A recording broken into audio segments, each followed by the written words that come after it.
That's like so dramatic. It's dramatic. It's dramatic. Look at you, all spiffy tonight. I'm spiffed up. I needed a change after being attacked by a Yeah. dog today. Uh-oh. Do you have a hot date tonight? I do. I do. Yeah, you look like you're going out on a date. I am. I'm taking Leo to the woods and I'm coming Yeah. home alone because he bit me. Uh-oh.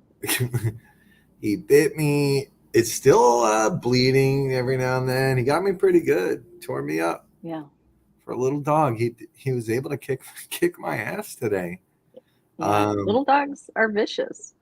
apparently, right? I was Yeah. walking him. Hell, guys, hell to you.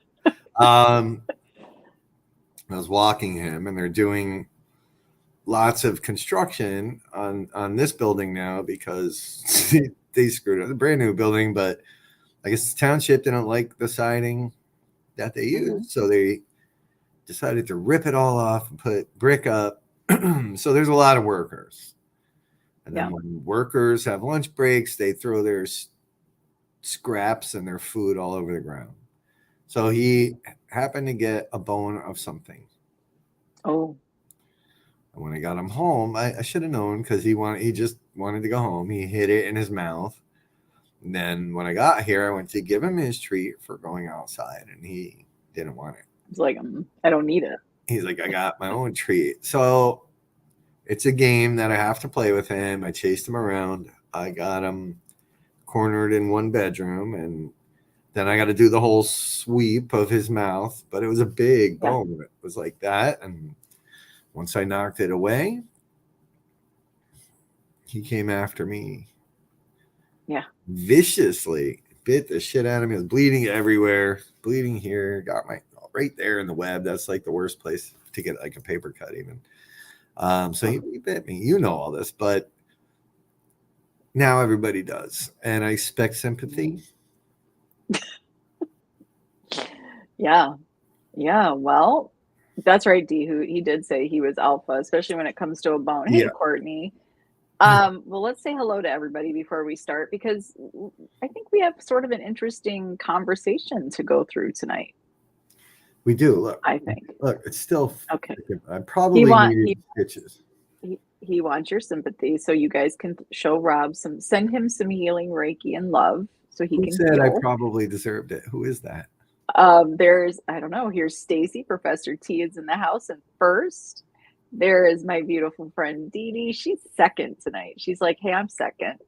There's Miss Danny Marie multitasking, so she won't be commenting, but she will be listening, and that's what we love about her. She She's is, probably extraditing Leo. She's afraid I'm gonna hurt him.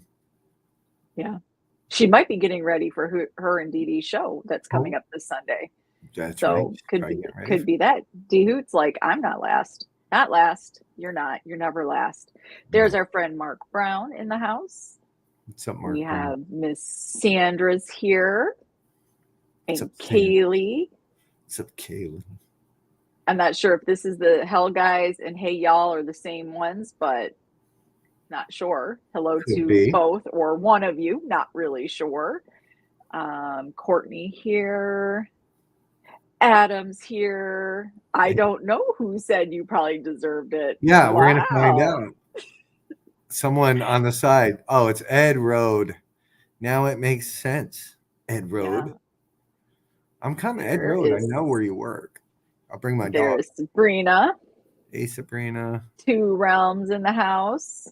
Let's see. There is Miss Susan. Hey, Susan.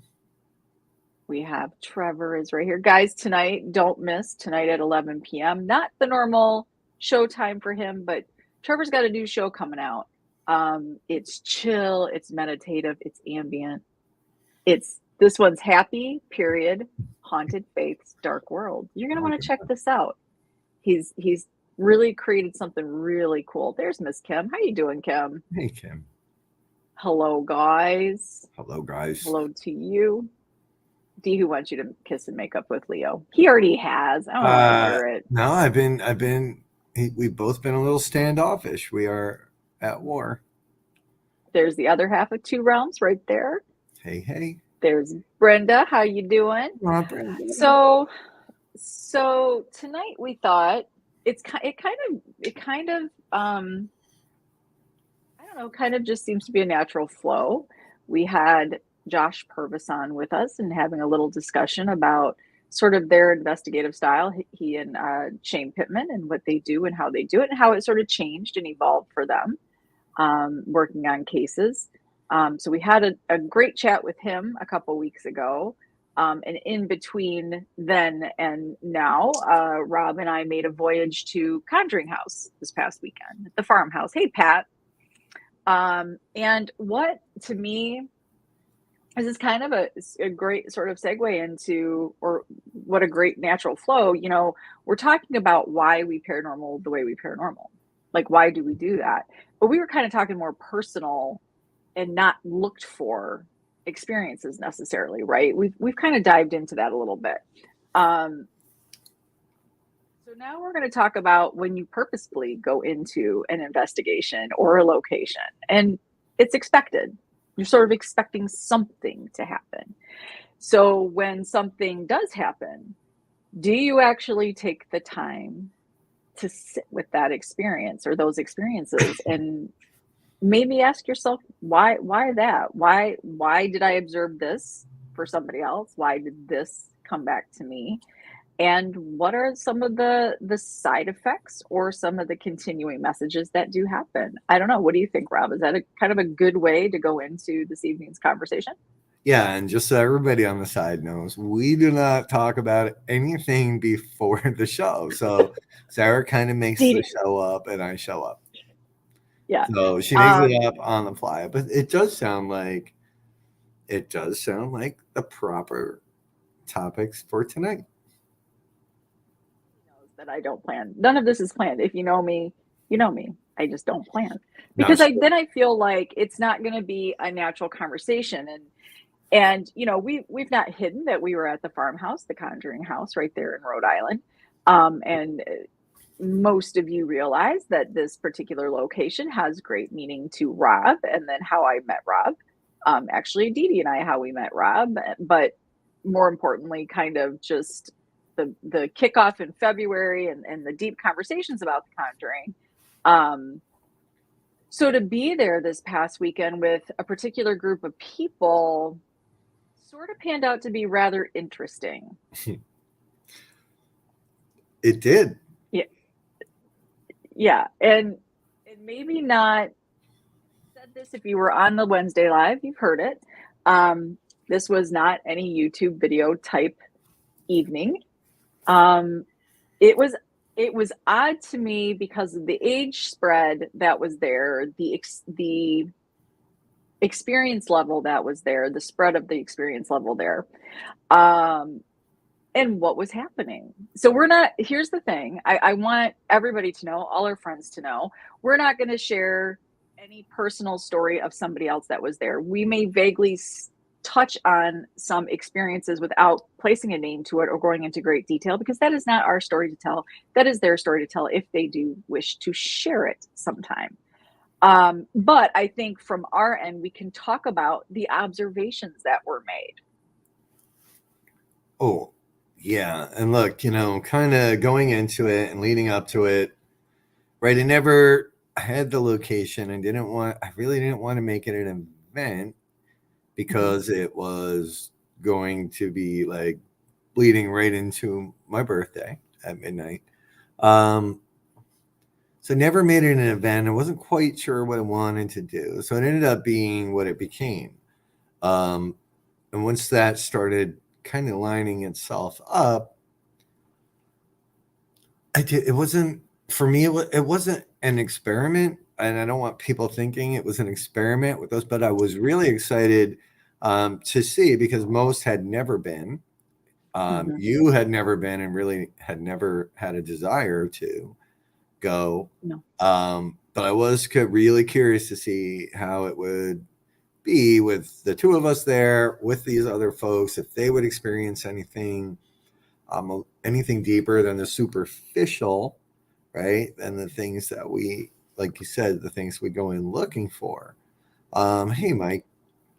So I was excited. I was excited to be there with you, nervous to be there with you, excited to be there with these folks, also nervous, right? We did have two seasoned folks, from the team, Lori and Kevin, there Mhm. to help and be a part of this. And um, yeah, so I don't know. At the end of the night, once we finally packed it in, there were a lot of moments to think about. So I'm curious, we've been checking in on everyone that had been there. And I did notice, Rob, you started a little group chat of, hey, everybody, be honest, any weird shit happening. Um, and again, I think this location, hey, Kevin, this location is so interesting to me because if you've ever, if you hear everybody, you hear a lot of investigators say this, it's going to be what you make it. You're going to bring to it what you want. And this location to me is probably the epitome of that, because you have those that come in on a YouTube channel wanting to find the crazy movie type experiences, and then you have those that sort of follow a little bit into um say Andrea's sort of spiritualness to the house, right? They want to go in for that experiment or experience, I should say. Um, it is.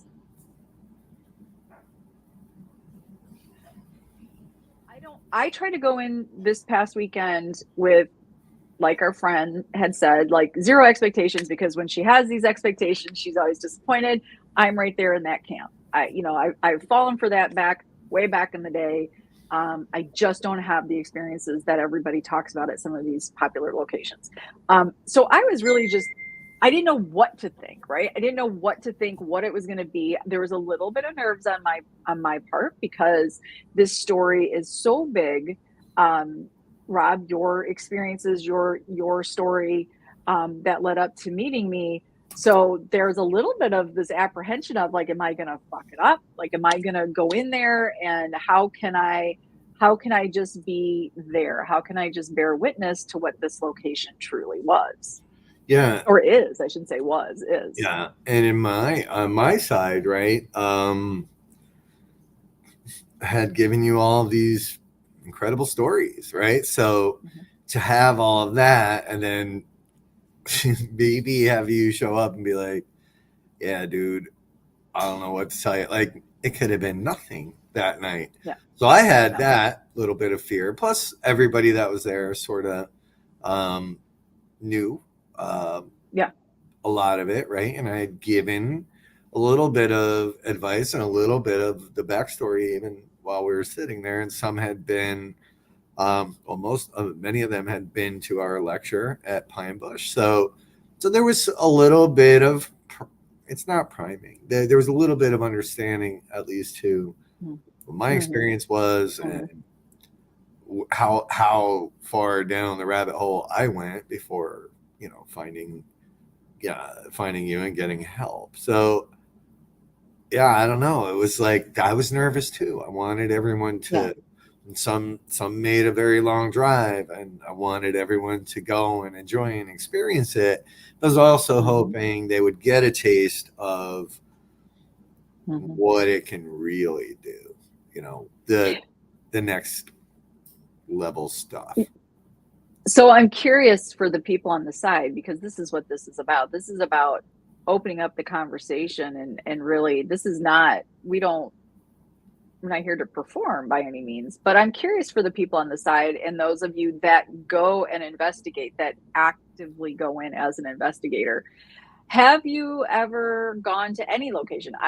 Doesn't matter which location, a location that either you were drawn to or meant something to you or was your first time there. Did you ever just walk away and go, like, that was something completely and utterly different than any of my take on paranormal?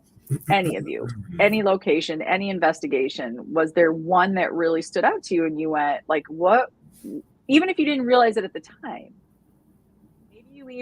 maybe you even went and didn't think you got anything, but then after like a few days, you're like, wait a minute, what the heck is going on here? Like, have you had that experience? Because I feel like, and one of our friends there did say this, and I don't want to be super vague here, but I also don't want to just say, but you know, it was sort of brought to my attention that I kind of, which I did. I observed everybody. I sort of absorbed everybody. And as the days are clicking by here and we're coming up on a week since we've been there, the whole experience is being shaped differently for me. Like the what happened, what's happening, it didn't all take place inside that house. It's taking place outside of that house. And so I'm so curious if anybody has had that where you're like, because I would say in the house, I was very comfortable. I was very happy. I didn't have anything that was like, oh my God, I can't do this. I was never scared. When I left there, I was like, this is good. Then it's like, days are clicking by, hours are clicking by, and there are some things that are happening. And how much am I playing into that? How much do I give to the house? How much is the house giving to me? This is where I guess we want you to stop and dig a little deeper into your investigations. And how easy do we walk out of locations saying, oh, well, that was the location, it's screwing with me? And how much of it is it that you're, because look, for me, this is a tough one because there's a lot riding on this house. Your audio's in and out, just so you know. Every time you kind of bob around. Okay. I'll stay right here. Yeah, and I think that's why this was becoming really cool that, you were there. And that was my 17th night over those. And I explained to folks that night, especially after some things, that it wasn't unusual. There were things that I had witnessed multiple times in that house, with almost literally identical, right? Seeing certain behaviors, seeing certain reactions to things, seeing certain changes in people. And usually when that's happening, they're not even aware of it, right? So for me that night, especially for you, like me to you, there was a lot of validation happening because a lot of the stories that I had given you we're getting the live version of it. It was sort of a live version of this show at times in the house, right? Because we did reconvene at one point and kind of be like, all right, we need to level set here because it was getting a little chaotic, I think is the right word. It wasn't it wasn't like insanity, but it was I think chaos would have been, or chaotic or frantic maybe, that would be a better description of it. So yeah, it was for me watching it all unfold and watching some things take place that I kind of thought would, especially for you. It was just, I don't know. I don't think I could ask for a better night there. Yeah, and just so everybody's aware, we really haven't even talked about it. Have not. We have not really had any conversation about the night in the Conjuring house. Just few things here and there, making sure our guests were okay, checking on them a lot. So I've told you a couple of things that have been happening here.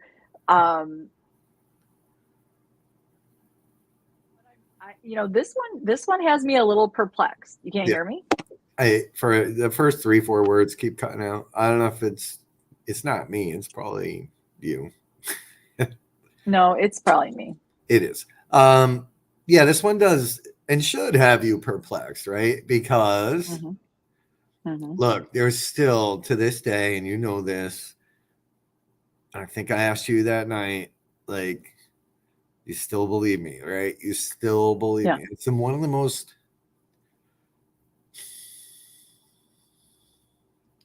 important things Hmm. to me. So I do. Would it be better for me to take this out? I can hear you now. Okay. I do believe you. The interesting thing that I find myself doing is I get these weird glimpses of me watching. Don't freak out if you were there on Saturday and you hear me say this. I I have these interesting glimpses that happen of some of the interactions I had with people, where all of a sudden they're in front of my face. Um, and I am not sure why. Huh. They don't come for any rhyme or reason to my knowledge yet. I think this is when our friend Kevin said to me, you were absorbing, right?" It was just a weird. Uh, Dude, I'm going to answer this while I'm kind of talking about this because, right, why some experience and others don't.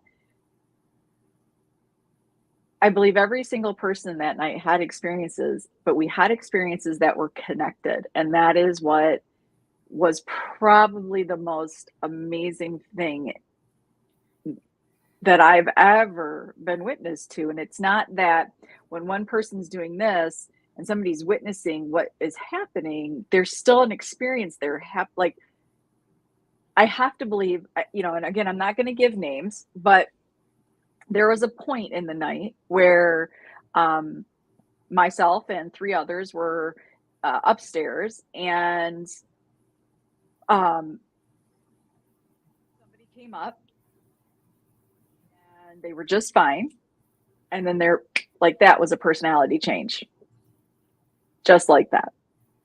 Never have witnessed that in my life. In Oh yeah. all the times I've been on public investigations, anytime I've been at a get haunted investigation, no investigation that I've been on with my own team at some of the most haunted locations that you can go to, some of the most evil, I've never witnessed a personality change. And there were several that night. Yeah, more than two, certainly three. No, Stacy, no energy. Look, we were tired. It was a long freaking weekend, but we have a big Paracon this weekend and lots going on. So, I would say yes for me. I would yeah, say, you were all a little fatigued yesterday. I mean, look, I worked Friday night, technically Saturday night. So, I don't know. For me, plus I'm 17 times there. I get it. I do look. I did just take a shower. I don't know if that helps. you look Um, refreshed. You look clean. you know, That's new. after 17 times there, like you get used to Yeah. the routine and you get used to the after effects, if you will. Mhm. So, and that can be that alone, thinking about and replaying Mhm. all of these things that happen. That can be exhausting. That can be exhausting on its own. Throw in some weird shit around the house or around family members, things can get things can get even more exhausting because you're dwelling. I don't know. It's a weird. I've been there. I know it. I know exactly Mhm. what it is. Yeah, it's for me, I'm a little foggy. Yes. I think I explained the other day, if this is even it, my brain. I'm going to say this in a weird way. My brain feels like I'm walking through molasses a little bit. Yeah. You Um, actually scared me a little bit yesterday on the Wednesday live. I'm like, the hell's going on here? Like, you yeah, just kind of check out here and there. yeah.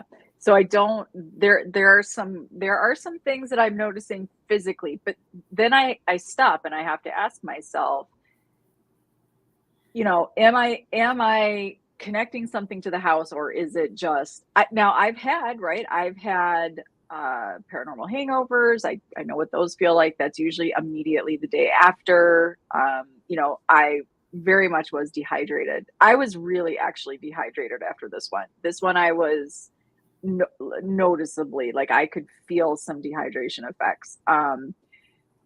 But this was different because it is now Thursday night and there are still some things that I cannot put my finger on. And there seems to have been a couple experiences in this house that I cannot explain.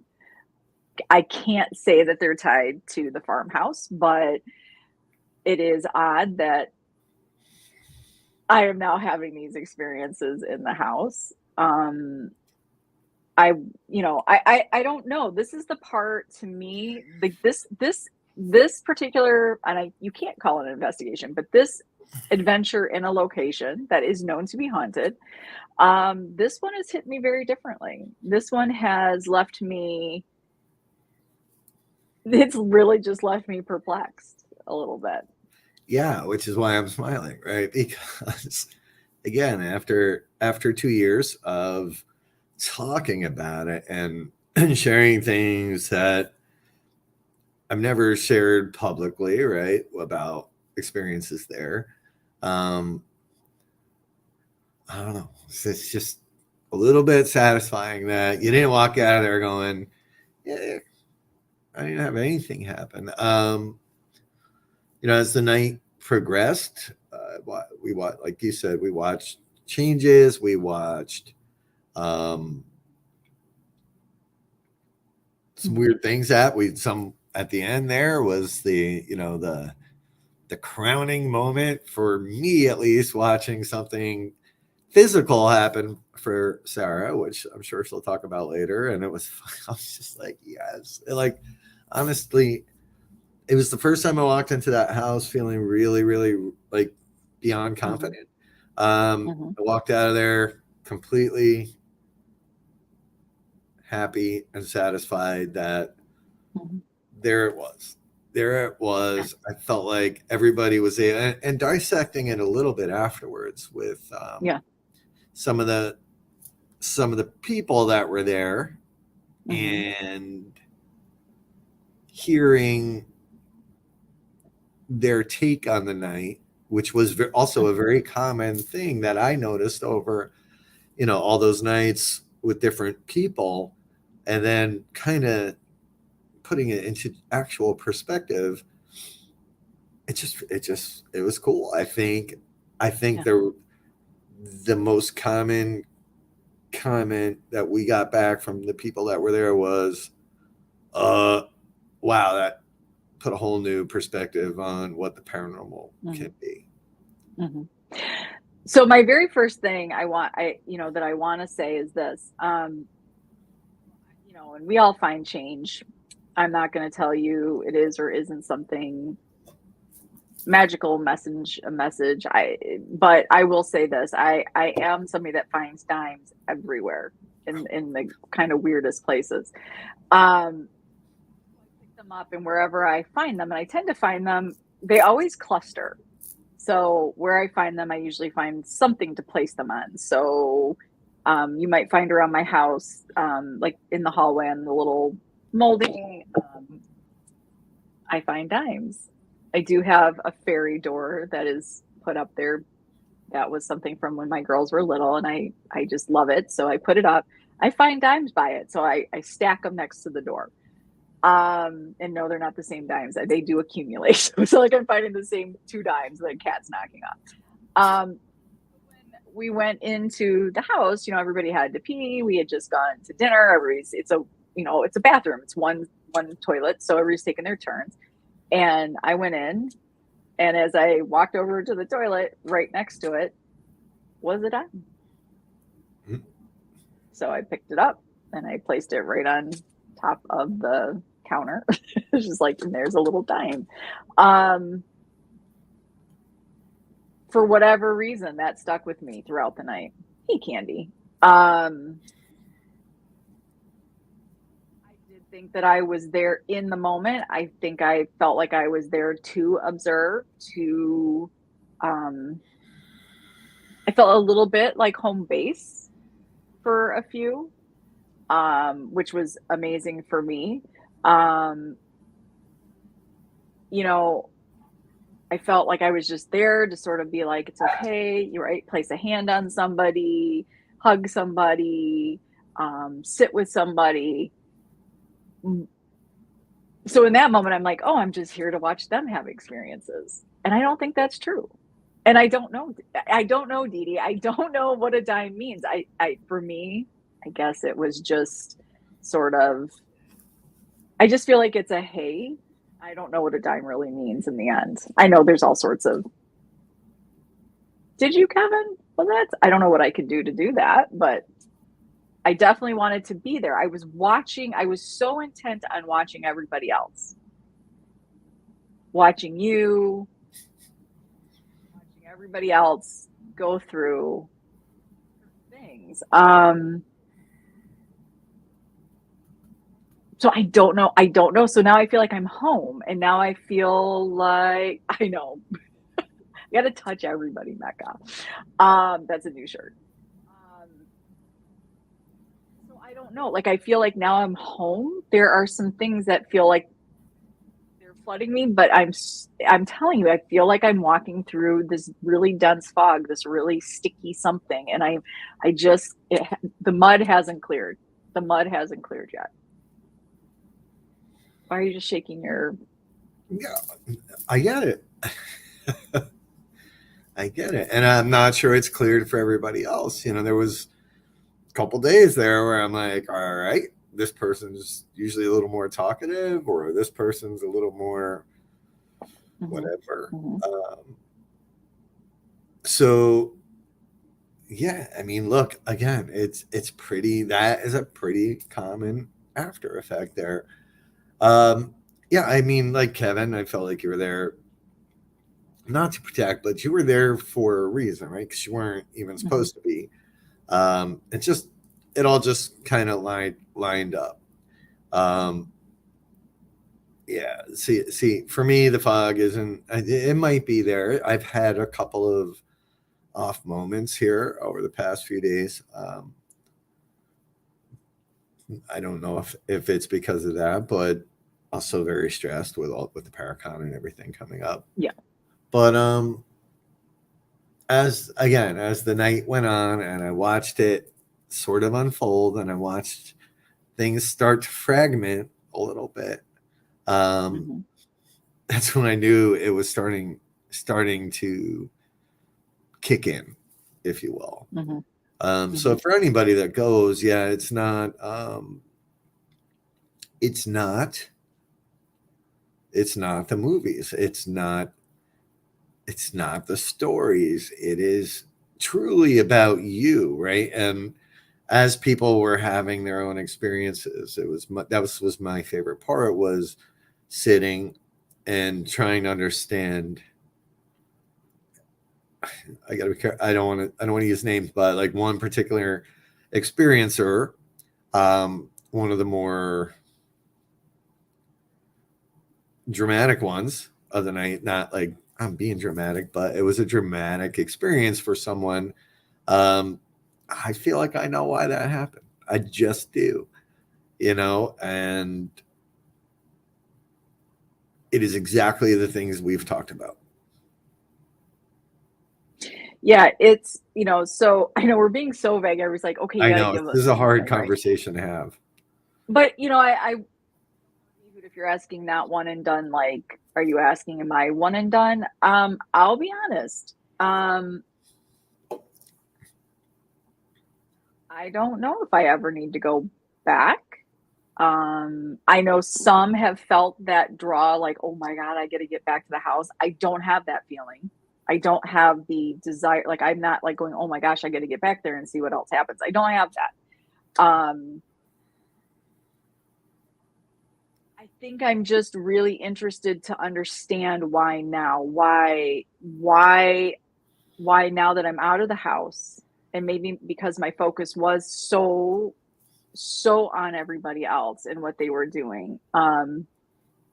It was hard to have the three boys there that instant, that instant desire to want to sort of mother them and sort of know like constantly where they were.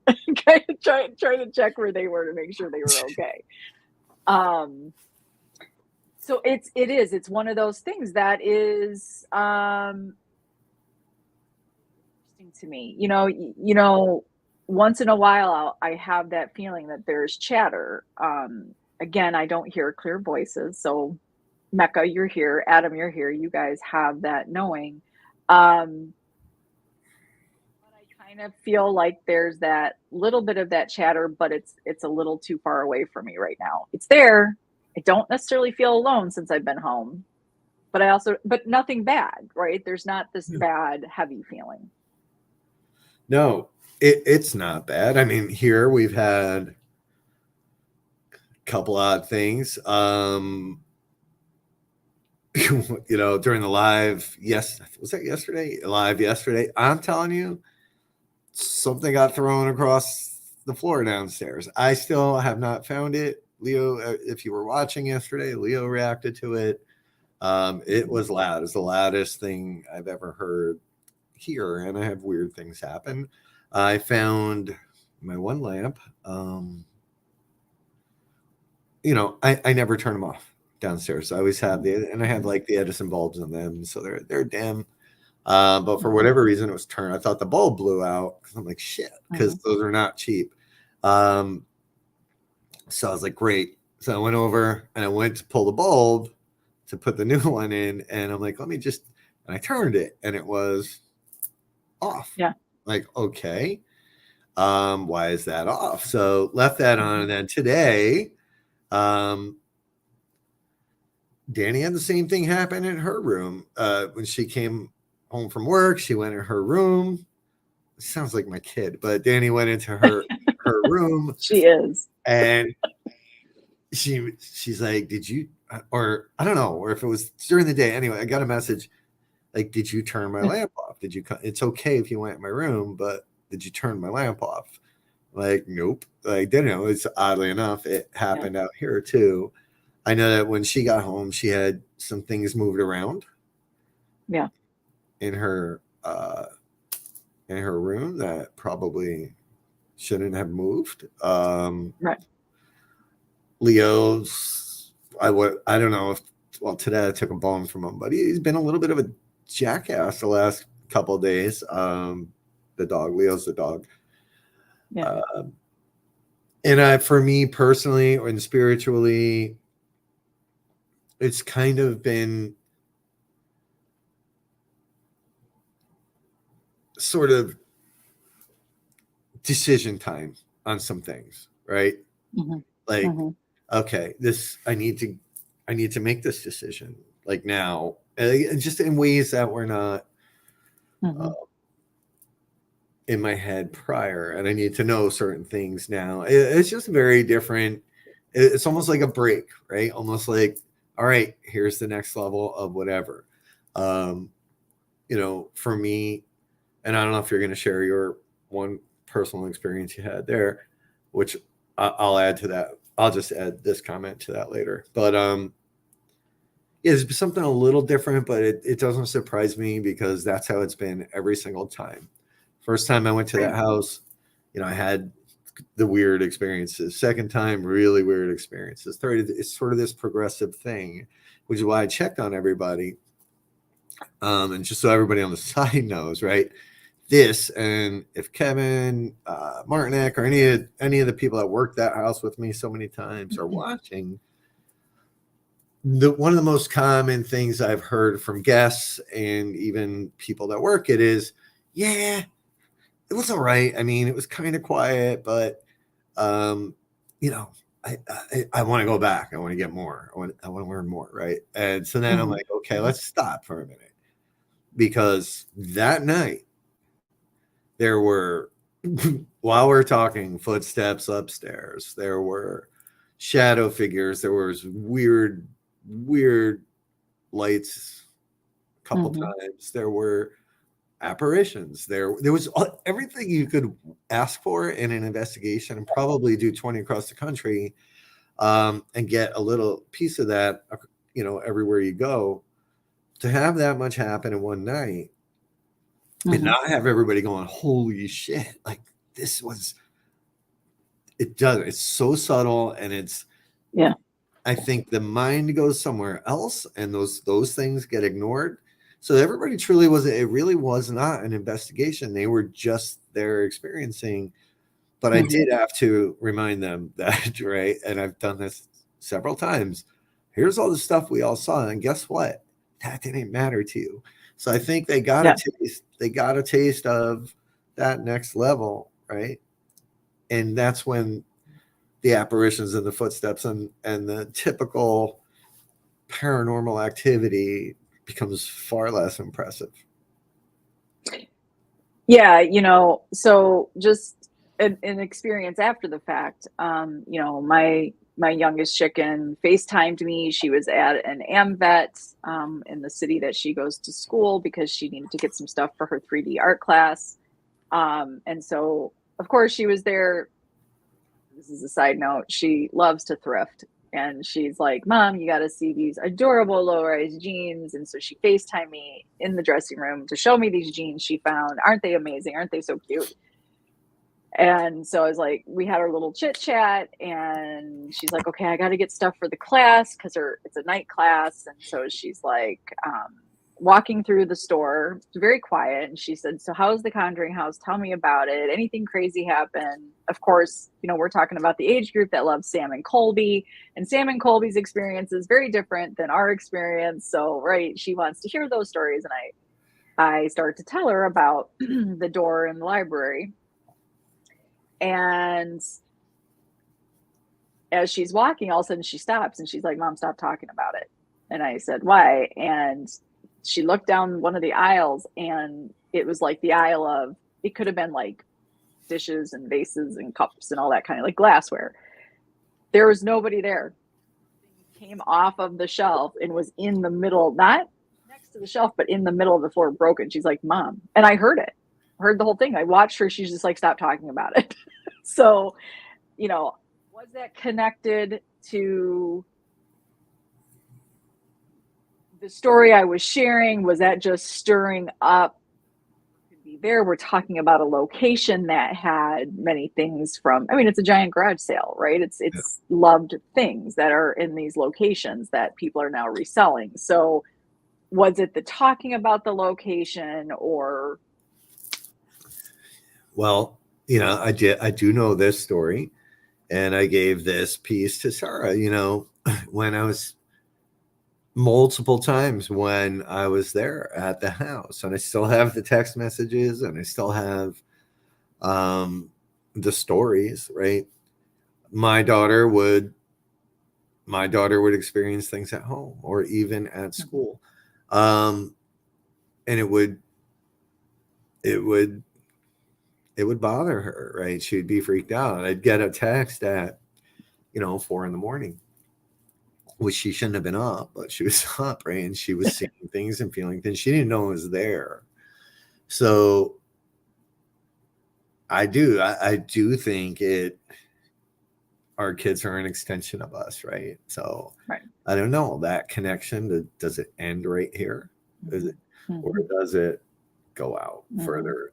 So, well, and what was interesting to me is she had told me, I was telling her the story. We were on FaceTime, and I'd gone upstairs. All of a sudden didn't feel good. Like all of a sudden, I've had a couple, I'm struggling a little bit with that. I'm struggling to feel good. I'm struggling to feel, I guess, healthy in like the last few days, where I'm really having a hard time getting out of bed. My head feels really heavy. I'm feeling I'm a little bit of a struggle. I wasn't feeling very good. So I had gone upstairs, and then I forgot something. I went back downstairs into the kitchen. I don't remember what I was grabbing, either my glasses or something. So as I was walking up to go back upstairs into my bedroom, the kitchen door, I said to you, Rob, I was like, I feel like I'm doing it more often, so I can't even say it anymore. you're cutting out a lot now. Oh, sorry. It doesn't want me to talk. No, I want everybody wants to hear this story, but it's every four Okay. words. You're not there. Let me do this. Let me do this. All right. So Can while she's fixing her ears, you hear me now? I can hear you. Okay. Then I'll just go bud free. So as I was going up the stairs, there was somebody in my kitchen. And I mean, full on somebody was in my kitchen. It didn't scare me, but it was like, what did I just see, Rob? Like that was, and I was alone. Well, I wasn't alone. Mario was down in the basement working, but there was nobody up on the upper floors. I was alone. Who was in my kitchen? So, this was during the time. This was when I was telling Angel the story and she had that experience at the AMVET. So I don't know. I don't know if this is connected. We can start. Here's the thing that for me as well, there seems to be a connection between Mid-Orange Correctional, and the Conjuring House, and when I say that, I'm not saying necessarily the location wise, but the people that were at Mid-O and the people at the Conjuring House, some of them were the same and having some of the same and similar struggles since Mid-Orange. Yep. So let's go back, right? And I think I tried to say that in my message to that entire group. That didn't start and end there. Even my story with the house didn't start on the very first day I went there. It started long before that. It had to. Because everything that happened prior to is what led me to the house. So, Mid-Orange is a part of the story, even if it's not a direct tie to the other location, to the farmhouse. But it became a stepping stone to get everybody there. It had to. Yeah. Everything that happened to me, losing my job, everything got me to that house. And since then, right? And for Sarah, right? Sarah, I love watching her amazement and even your face right now, like you recalling what you saw. Ever since that house, everything changed for me in terms of seeing things, right? Before that, it was every now and then you're lucky to get a shadow figure. For me, right. Since then, since my experience at the house, I see a lot more stuff. Let's just put it that way. I know what I sound like. And I'm not making any crazy claims, but Sarah's been around a couple times when I'll be startled by something I'll see side of the road, wherever. But at home, during my whole big experience, like everyone there was seeing things too. So it seems that I don't know what it unlocks. I don't know what it changes for you. But it does. It does. Something and I want to pull up Kim's comment here. And I actually have a question for you, Kim, but I won't do it here because if I do it here, I don't want to upset anybody connected to the farmhouse. It's not anything bad. I just have a particular question about a particular person connected to the house. And I know that the name actually fits, Kim, in your family tree because I was obsessed. I was obsessed with this name before we went. Stop. Yeah. You can just stop that right now.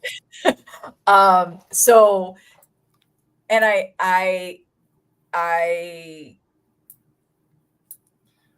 I'll start the group chat. Is she frozen? No. Oh, Jesus. Sorry. No, I'm not frozen. I'm the name, and I guess I'm all over the place because I think I am just a little perplexed about what happened there. What is happening there? But this is the part that perplexes me, because you laid it out so nicely for me and you gave me this whole big path. Now, I guess it's one thing sometimes, right, to be able to teach and guide and help even on something that you haven't personally experienced. So maybe uh, if you ask me, I feel like you're probably wondering how you were so goddamn right about so many things. That's just where what I would think, because you were and are still, and now watching you kind of But see, that's the thing we haven't talked about, and you keep alluding to certain things that you saw, and I have no clue. Like I have no, so the last, we had these very mental, these very emotional experiences happening. Yeah, I did see a long fingered shadow person behind Leah. You saw the same thing sitting. There were what? No names. Yeah, I'm not going to give names. You just did. I did. Yeah. Oh, sorry, but I think I said it on Wednesday. Yeah, it's okay. Nobody cares. So I'm not giving their personal experience. I saw this. Leah didn't see it. I saw it behind her. So there was that, but everything else felt so mental and so emotional versus, oh my God, it's a demon. Oh my, what was really strange to me is I don't think I had one. You'll have to tell me, did I have any experiences where anything even came to me? I had nothing. I didn't go into the house going, there's somebody in the corner. I didn't feel any of that. No, because you weren't doing that and you weren't there to do that. And I'll talk to you about that. You were there very much for everybody else in the beginning. Mm-hmm. Yeah, right, Adam. So at the very end, when you're sitting in the library, and that is such an important room to so many people, and especially to you, Rob, as we were sitting in there with two of our dear friends having a pretty good conversation, after 45 minutes, to have a bar latch open and a door open up in front of my chair, in front of Rachel and I, in front of my chair. I'm facing the door. I'm literally in front of the door with this door opening up. And nobody there.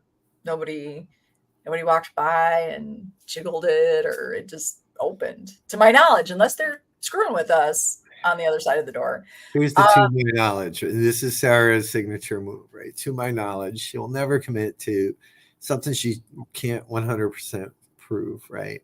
She uses this term a lot. There was nobody at that door. Nobody. In fact, there was a person on the couch in the next room on the far end looking at her like, what the F was that? And it is, D Hoot's kind of hitting on something here. My perspective of it, because where I was off to Sarah's left, so I was able to see her face, and because the door had opened, I couldn't see if somebody was there, so I was expecting her to either say hello to someone or for someone to walk in. But then I looked at her face, which was like she's just looking like. So I knew, and this is something I have experienced there myself, along with dozens and dozens of other people.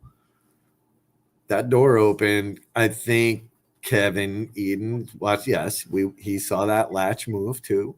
And when I was there, 2 months ago, whatever it was, I was that very door. I was sitting in front of him, just a couple feet in front of it. I watched that latch jiggle like this. I really thought our Kevin Martinek was coming in. I'm like, why can't he open the door? It's like the easiest thing in the world. So I was there with 3 guests. I reached up and popped the door open, and nope.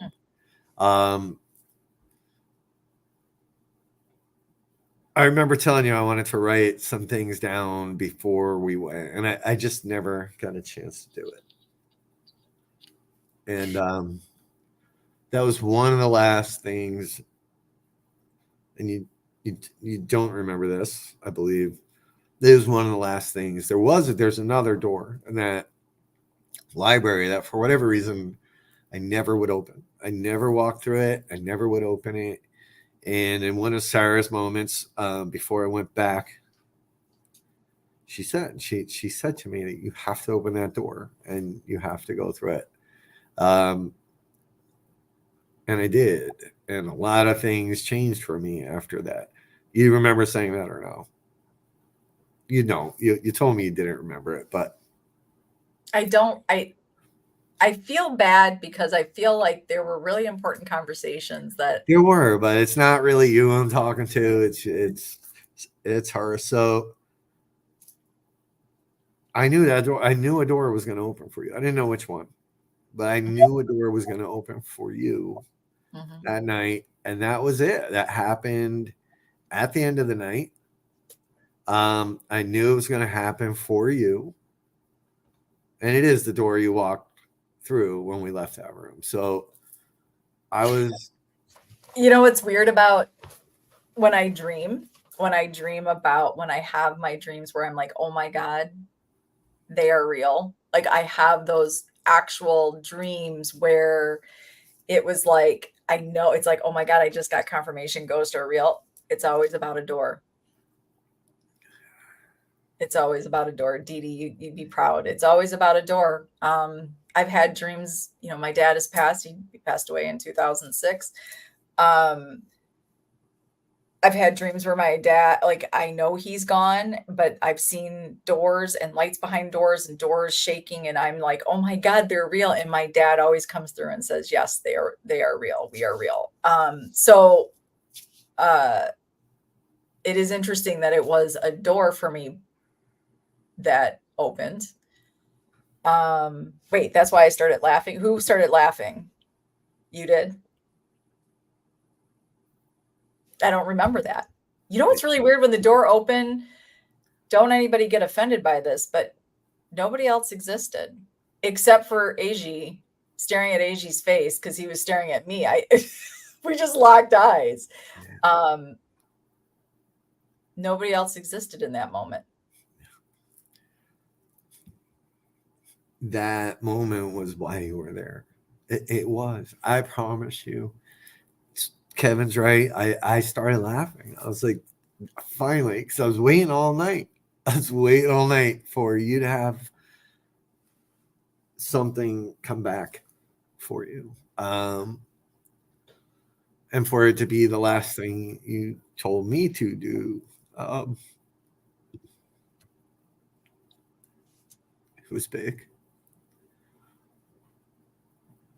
Yeah, it was big. And I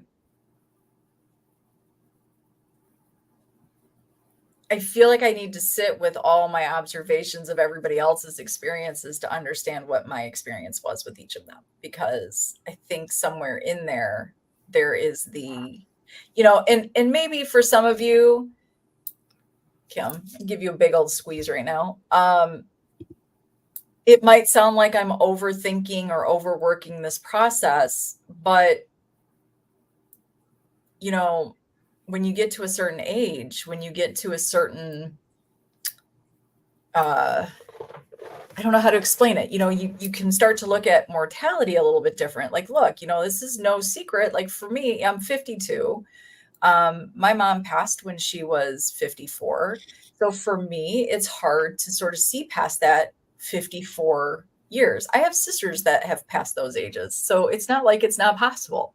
You know, I have a sister who's 62. I have a sister who's 57.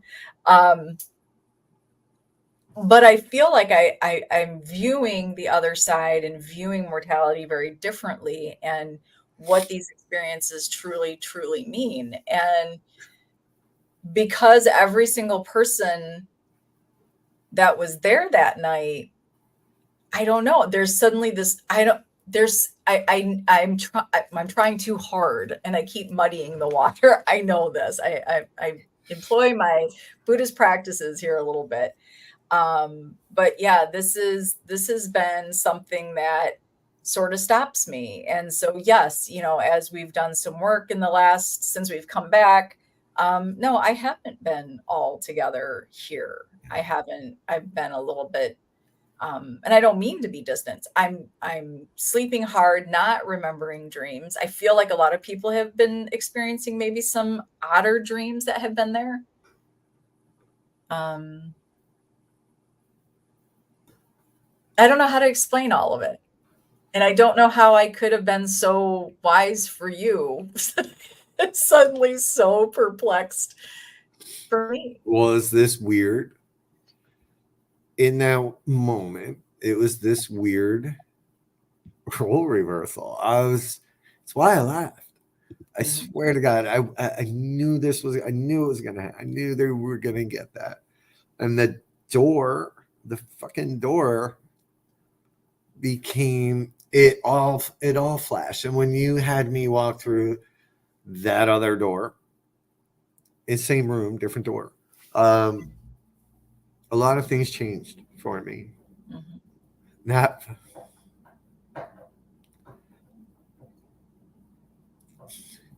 a lot of things changed. Gave me a lot of things that I needed to know and understand and do. Once I finally went through that door, I don't know what it was that kept me there. And I don't know if you even remember early on, probably the first week, you were trying to remote Reiki and there was a door. No. There was a door that you could not open. Oh, I don't remember a lot of my Reiki sessions with people, but I do remember, because we've discussed it before. So I don't remember the exact moment, but I do remember feeling like I could not get past a door. Yeah. Yep. So it's just these doors came, and it just all came kind of full circle, even if it was for 3 minutes, right? Where I went from being like on this side of the fence to being on that side of the fence and watching you now get the bewilderment and to see it on your face and for it to really finally hit you the way I needed it to hit you so that I could 100% be like, now I know she really fucking believes me, because that's always been a big thing for me. Yeah, that one, Mecca. The one that leads out to the bigger family room, parlor, whatever you want to call it. So yes, if you're sitting facing out of the library, which was Roger and Carolyn's bedroom, it's the one on the right. That's nestled between. There's only 3. Yes, sir. It was that door, Mecca, for months, 8, 9 months. I could never go through that door. Once she got me to go through that door, things changed. Dee Dee, I wish I could remember the other haunted location with the door. So this is, as investigators, we go to these things and we have, we capture this, and we've done it. We've done it where we've captured some crazy ass EVPs, or, something's happened, and we barely, we talk about them that night, or even maybe the next day we bring them up, and then that's kind of it. We never really think much about that. We did get some amazing EVPs in that library, but we haven't talked about it. Haven't even put them on the computer. Yeah. So why do you think we have, and why haven't I asked? Don't know. I think you're still figuring out the other stuff, right? That's why I was saying the usual stuff, right? The EVPs, the footsteps, the shadows, it becomes so less important when the other stuff starts kicking in, the real magic. Yeah, and I agree, Dehu. Like, I love to observe. And Courtney, you said something as well. I think and Dee Dee catches on when we play these fun, stupid little games on Wednesday or during road raging. I often don't answer the question. I bug people to talk and to be heard and to be seen. And then sometimes I kind of recoil a little bit when Yeah, it you comes do. to me. So I still can't remember, Dee Dee. It was a Get Haunted event this year, a house someone was fixing up. Do you remember this, Rob? It was a Get Haunted event. Bill Manor? Well, yeah. Are you talking? Okay, so are you talking about when Dee Dee, when I was at Bill Manor with my oldest chicken and her friend, and I was doing a live, and they were doing the tour, and all of a sudden this door just opened. So maybe that's what she was. Maybe that's what she is talking about. Do you believe that the entity upstairs is affecting people's mindset or something else? So I don't know, Rob, you are the expert here, but it's interesting. I don't even know if I should admit it, but Kim, I will talk to you about the name afterwards, but it's a name you're not supposed to speak. And I couldn't help myself. Obsessed. It's pissing me off with it. Yeah, I'm not the expert here, but upstairs was where we saw one very dramatic mood change occur. And then when I went and worked with that person a little bit, I came back with a little bit of a shit attitude. Sarah will be the first to tell you. So I don't know what was going on, but this is where, Trevor, this is where I disagree with the notion that something there is forcing people to become a certain way. I feel like it is something there is having people purge shitty feelings, which I guess could be kind of the same thing, right? But and I told these folks this in the beginning, it's the house is an amplifier. If something's bothering you, if you are pissed off, and it's one of the first things Corey and Jen told me when I met them, it's like, hey, if you're going to fight, go somewhere else. Do not do it in this house. Everything gets amplified. So does it mean there's some thing upstairs that's affecting people and making them upset? No, maybe not. Maybe it is just that magical piece of the house where your inner feelings are being amplified and you just turn into you're purging. And with that one, I feel like I know why that happened to him. And he may not even realize it, I know that it was a switch. It was probably one of the nicest human beings, most generous, most helpful, upbeat, and it came in that way. And then to pure irritation and annoyed, drop of the hat. Oh, he was pissed. I was like, geez, I don't even know if I should. So what was weird about that, because we were in the middle bedroom. I was in the middle bedroom with 3 people. You had left. You were up there with us, and then you just left. I don't know what you did. Get coffee or something. I don't know. So I stayed up there. So what was interesting was one came up, one set of stairs came in, had this change of personality, and walked out the same set of stairs, and you came up the other side and you were just as annoyed with me, which is not, for the record, is not, I mean, it's not like we're fight free. It's not like I don't get on your nerve here and there. So once in a while. And the reason I left, I was going to look for Kev. so I went to look for Kevin, and then and I had coffee, and then the other person had their thing go on, and I went outside. And and Trevor, I wasn't saying that you were wrong. I was just saying, but there are figures up there. Yeah, I've shared pictures on here that are weird. So there's something up there. I don't know. Is that the manifestation of all these aggravated feelings that are coming out of people? I don't know.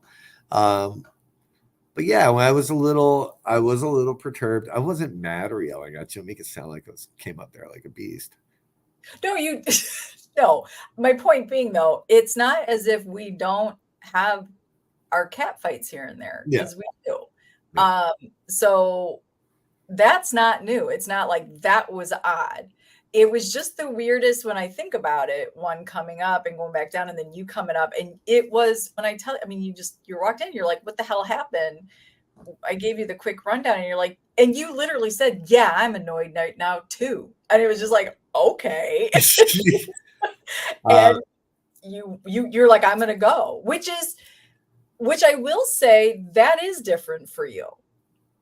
Yeah. I usually. Oh no, you will, I'm gonna fight you. Like you don't let, like, that usually doesn't end for us. And you didn't walk away and turn back around. You're gone. You left. Yeah. I was done with you. And you actually made the other people a little uncomfortable, and they were like, we should probably go now. And it's like, sorry, it was my birthday. I was allowed. It's like, well, why? Because he's thrown a fit. So yeah, it was an interesting, that was a little bit of an interest, but then over. Everybody, by the time I got downstairs and everybody was doing their thing, for the most part, pretty over. Yeah. And that's kind of how it works there. Adam, yeah. Nothing new. So the people you're talking about are Cody and Satori. They happen, and they are good friends of ours.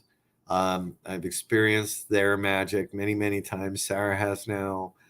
They happen to be working that night too, so they were there. But yes, it's an amazing thing when you start to hear those taps and raps. Sarah would apologize a lot. I used to a lot, yeah. What the hell does that mean? What does that even mean? Who on the show? I always would say, like, I don't do that as much anymore. My joke phase. Oh, he still thinks he's funny. I'm still funny as shit. Yes, Sam, their method is amazing.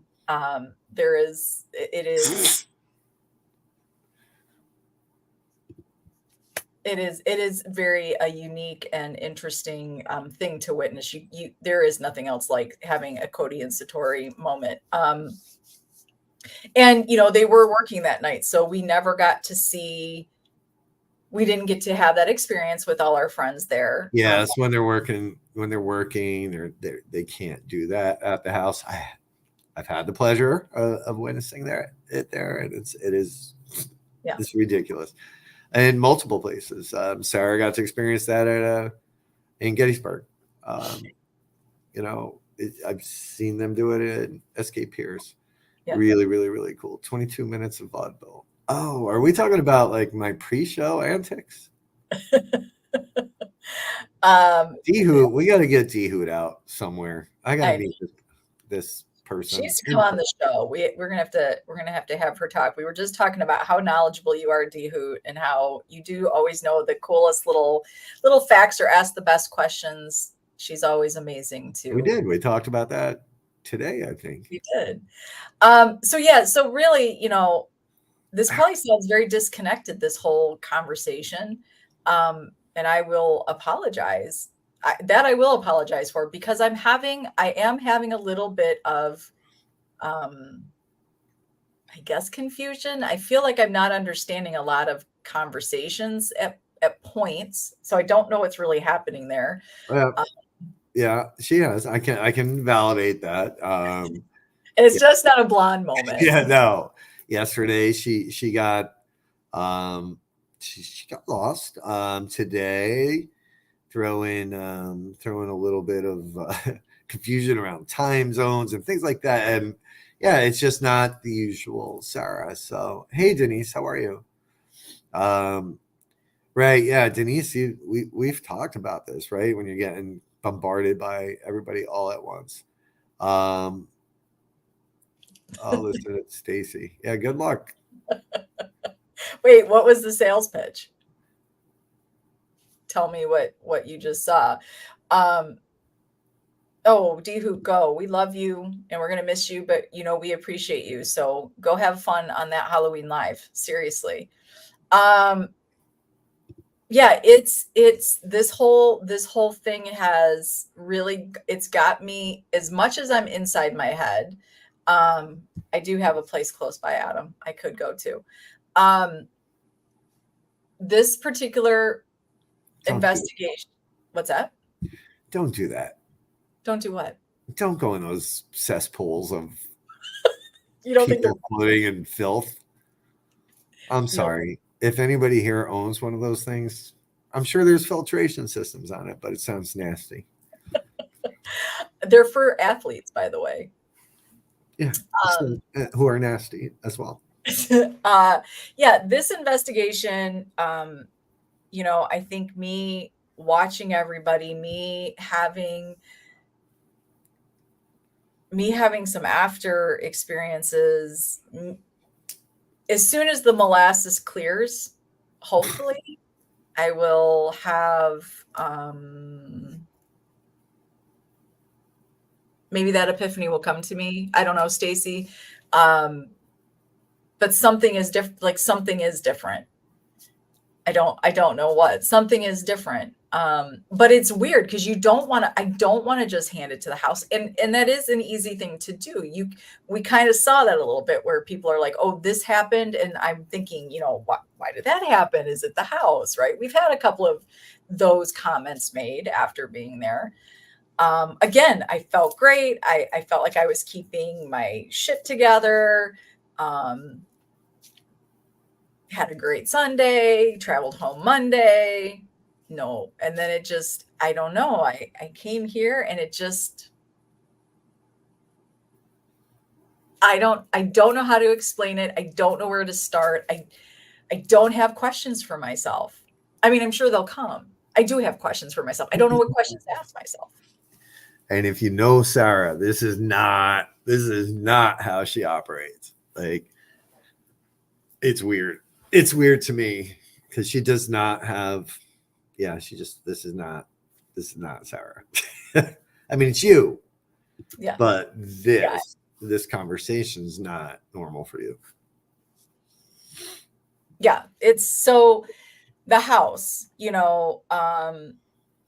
what does this house mean for so many people? Did I go into this house and I felt like I kept it in my head, or at least consciously, I felt like I'm going to just really be there and watch everybody because I don't want to not have some big experience and it be disappointing for you or myself, really. And what's really weird are these moments that I had with people, and I did really lay my hands on a lot of people, not in a weird way, everybody. But I did touch a lot of people.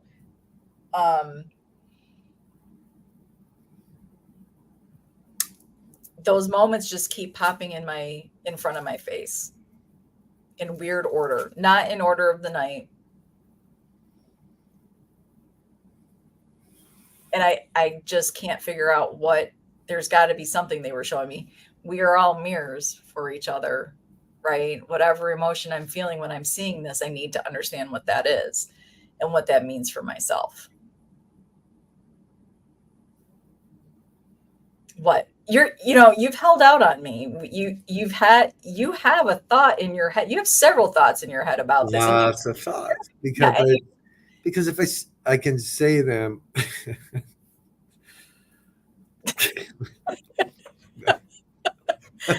Back up.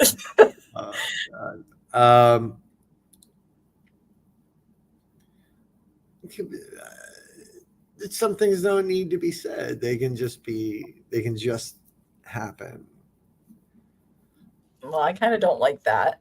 Oh, okay. Are you kidding me? I talked to you about your experiences. And here's a shared experience, and you're not going to give me your take. You haven't shared much at all with me except for your friend that showed up in your kitchen. Okay, but I didn't know you were having these flashes of moments. I'm just sharing how it comes out. When I tell you this is not, I am having everybody go to Get Haunted public page or main page and tell me how much of me do you see on there since I've been back. I'm having a hard time keeping to a task. I'm having a hard time keeping to a thought. So it's not that I'm not sharing with you because I don't want to share with you. Mm-hmm. Do you guys want to see a fight in real time?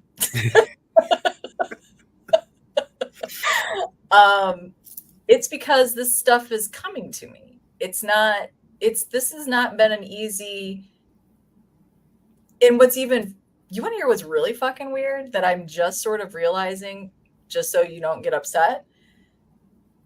Wow. That Saturday feels like it was the longest time ago. It was less than a week. I don't feel fresh out of the Conjuring house.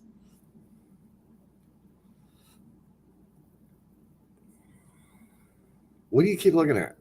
I don't know. I just keep seeing something out of the corner of my eye. I don't know. And I got weird lighting, so it could be that. Okay. Yeah. Yes. Okay, so you talk about touching people. So Adam invites you to Jamaica. And Mecca wants us to fight. Yeah. You know what's weird, Dee Dee? I think it's me. I definitely probably need some assistance in Reiki. I will tell you, I can't. Thank you, Teresa, sweetheart. I can't. I've tried to meditate a little bit on this, and I can't get there right now. I can't get there right now. I don't know how else to explain it other than I am walking through molasses, and I just can't get there. I just can't get there right now. Let's see. So possible. That is a possible thought. Put Dizini up. So Dizini, listen, this is my boy right there. That's my boy. All right. Was my boy. Jay was my boy at one point. And Kevin Edens is saying it sounds like he's saying he's got similar shit going on. But Jay was there from the beginning, right? I was still employed at the company we worked at. The confusion was ridiculous. And Jay was one of my confidants there with, as I plowed through those months of Jay, were you there? I was just telling Sarah this story. Were you there when we were in the conference room and I started talking about the house and the clock just started spinning? I don't remember I think you were sitting right next to me, to be honest with you. But yeah, Jay is saying he sees some similarities in that confusion. Look, it's a lot to take in. Your blonde brain might be rewiring itself right now. Yeah. Oh, that's going to be odd. Yeah, this is what I'll say. I can't tell you what those YouTube videos are or are not. I don't know. I don't know what, no furniture was flying around the room. Yes, I saw a shadow person straight up. I could draw the fingers. I believe I saw the same one because there was a moment just before Sarah saw what she saw that I thought somebody's sitting in the chair in the corner. Like they were sitting in the chair. Somebody's sitting in that freaking chair. But then there wasn't. Yeah. So it's not that those things weren't there. They were. That's not the real question for me. I question none of that. That is fine. That belongs where it belongs. You know, I don't know if you guys, how much you guys, yeah, that's probably a good point, Kevin. The house was like a hard reset for our brains. I don't know how much you guys sort of work on any of your shadow work or self work, or even if it's Buddhist lessons or universe or any of the awakening and enlightenment, whatever you choose to do. Sometimes before a break is the craziest moment. I happen to be able to watch Rob's break in real time because he reached out, and many times people don't do that. Many times people don't understand to reach out, but he did. So that's almost what it feels like for me, is like, you know, it's like that answer is right there. It's at the tip of your tongue, but you're just, God, what is it? Like it's right there. And I fight this. And this is one thing that a few psychics have told me, unsolicited for the record. Why do you keep, like, you keep opening the door? They always use the doors. You keep opening the doors, but you won't go through them. Why are you fighting that? Right. So this house is definitely a location that when you go, yeah, we talked about this week. The equipment, not important. I didn't make any deep connection with anybody going through Estes. It's interesting. But that wasn't it for me. That was a way for us to bring everybody back together, to work together as a group, because we were separating. That was something that was happening in that house. And it was confirmed by a few people that have spent many nights in that house, which is that house separates you. People were physically, emotionally, people were separating.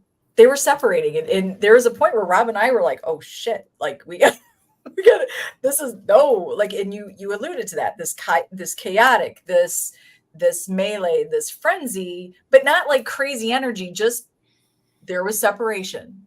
We were this amazing cohesive group in the beginning, and those breaks started to happen and people started to sort of, you know, break off.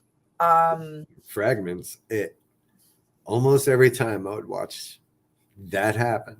Mm-hmm. Yep, we've always said that, Adam. Like, it's the truth. But it's not. This is what I'll say for myself, and I, you know, for any of you that were there that are still on the side. So it wasn't even my body that I was using, because I had zero feels. I wasn't getting the chills or I didn't get some of the things that I sometimes get. It was, gosh, it was conscious. It was a weird consciousness connection. It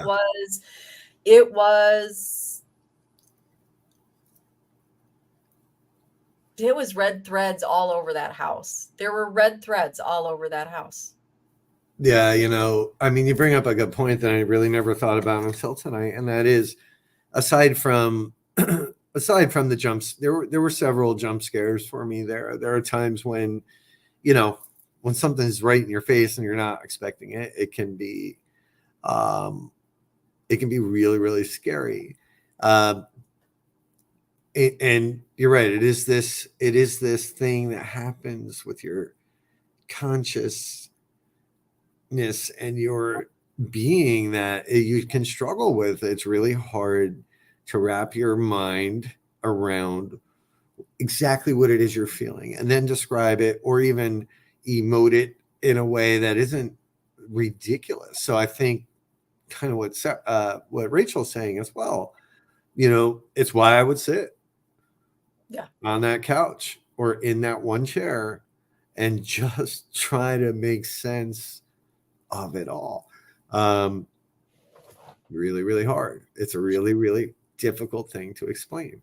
Isn't it interesting? You know, I remember doing this. We went in the library and you were on one side of the library in the comfy chair. I was on the other side of the library in the comfy chair and with the ottoman. And I feel like, and I think I was basically laying down. I think I was kind of like, and it was strange because I think about it now, but I was inside the Conjuring house. Yeah. I was inside this infamous house with big stories and big experiences.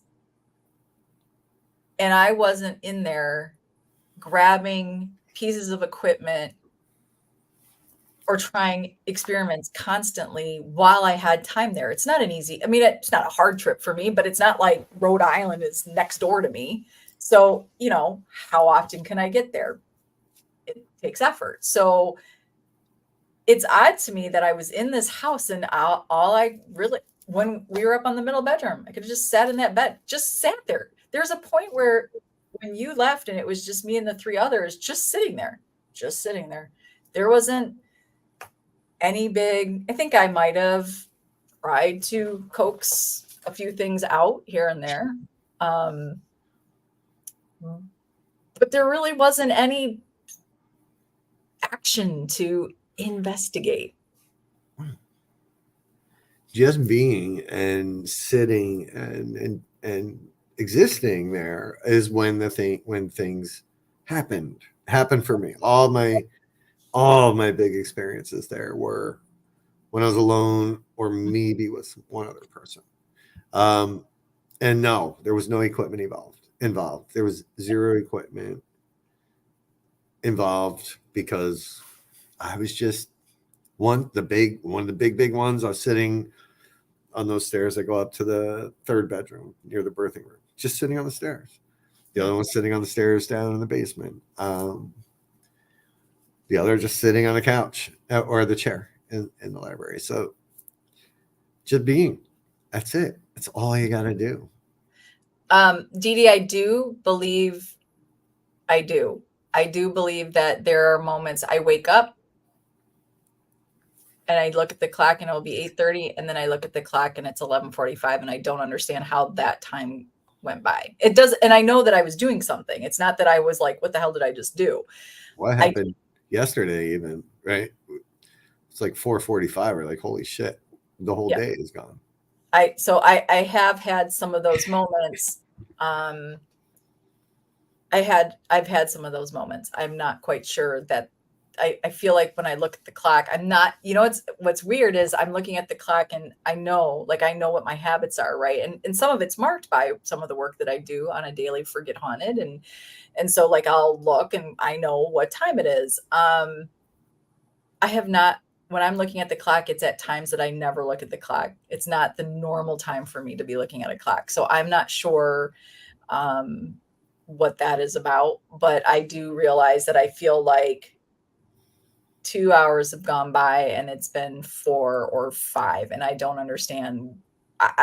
That's what I'm saying. And then I feel like I walk somewhere to do something and I don't know what it is I'm doing. So I don't know how to answer these questions right now. This investigation, no, it wasn't an investigation. This location was something different for me. This location was the after effect. There was no paranormal hangover, none, zip, except the dehydration.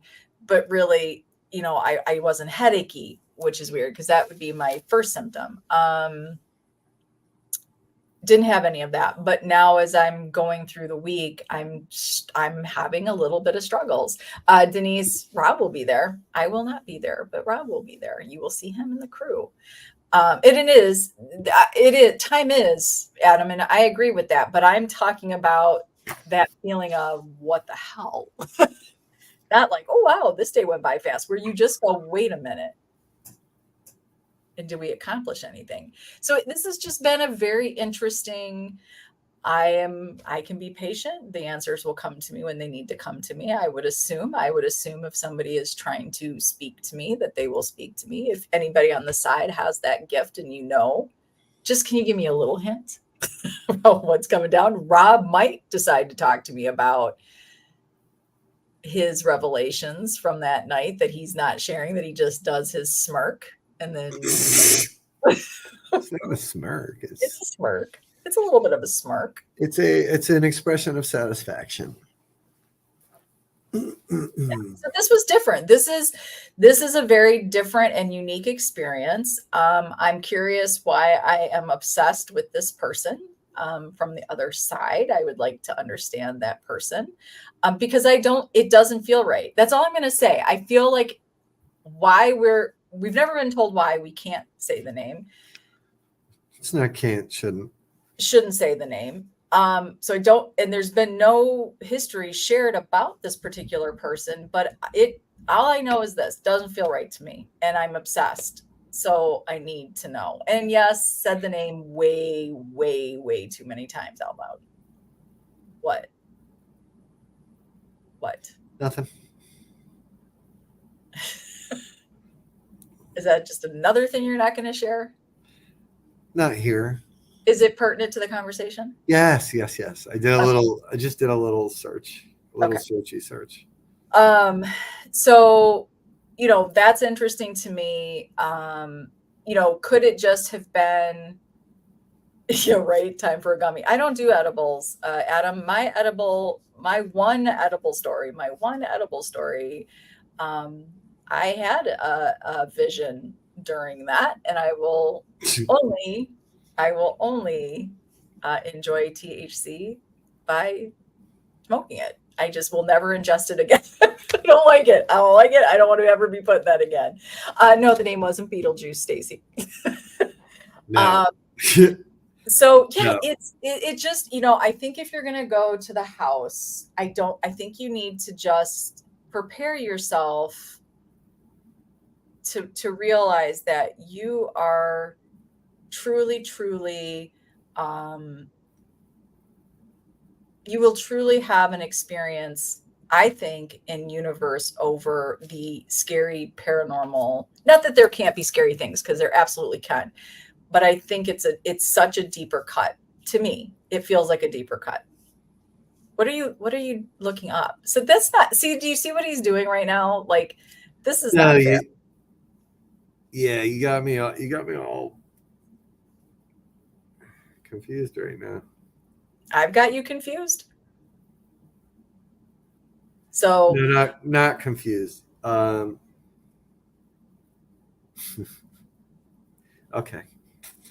You may proceed.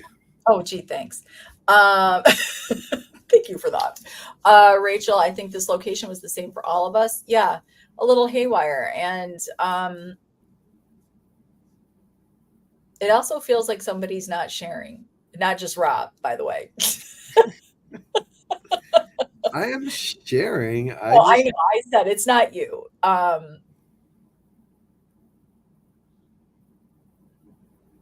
Yeah, I don't know. So you guys are watching real time. This show is more about a what the fuck moment in a paranormal experience that I just can't seem to wrap my head around. Don't know how to explain it. I think to be able to share this experience I don't think it's anything.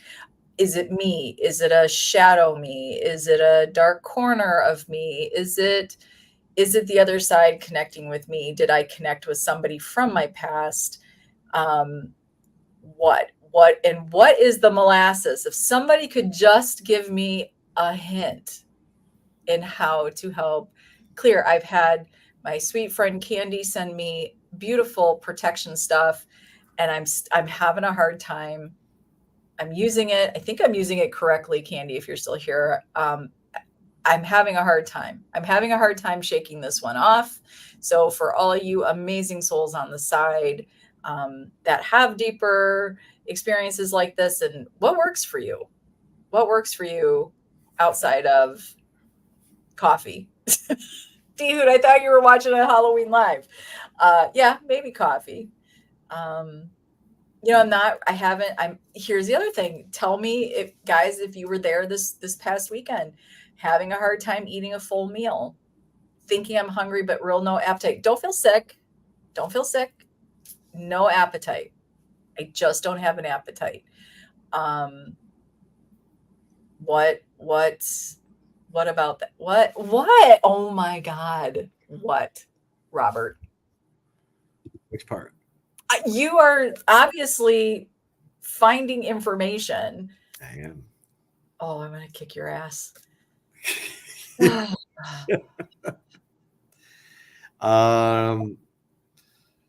Not even egg. Sam, this is what's really sad. Just FYI, we all know I love my eggs, and I will eat a shit ton of scrambled eggs every morning, and I am throwing out almost 3/4 of my eggs in the morning. I Yes. did. I'm just having a hard time, or that might be the only meal that I eat. No, Adam, I'm not shutting down. Like what I just figured out is that you and I drove right past that person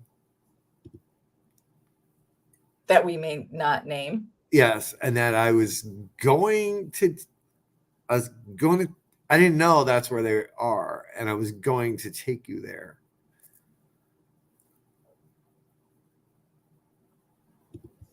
Did you know? You didn't know that they were there? No. Okay. I'm sorry, everyone. It was a very like, there was a lot of holy shit going on right there for me. Why were you gonna why were you gonna take me there? Why does this feel confusing to me? I'll explain it later. Okay. Yes, Kim. But I didn't know that's where they were. It's just it was just a place I've taken photos. Yeah. So, if you have these moments, look, I just did it right here live. I'm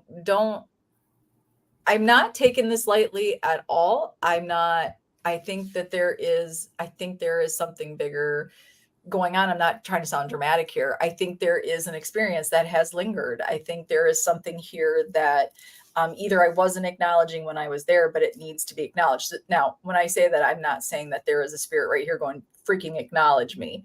But I think for myself, for my soul, there's something that has to be acknowledged that did happen there. I do realize that I was so busy looking at everybody else and really watching everybody else and taking on what everybody else was doing and trying to tap in. I don't know if it was helpful or not helpful to those people. I don't know. They probably don't know yet either. I think it was. Yeah. But oddly, you didn't need me there. Well, that's not odd. I shouldn't say it like that. That makes it sound so whatever. But that you were fine. In fact, although we were in rooms together and we did stuff, like we didn't investigate, but we walked the house. There was not, I don't know. It wasn't our normal investigating how we go off and do that stuff. It was different. We were in the same room, but like you were fine. I don't know how to say it. Yeah, I don't even know what that means. That night was not for me. It's almost like I did my time, right? And I'm bringing it, and I'm now bringing you back, all of you in to see how. I don't know. Now I'm confused. And Mecca, you know what? You actually just put it into some words here. Like, this makes a little bit of sense for me. I don't know if this is what it is, but I like what you're saying here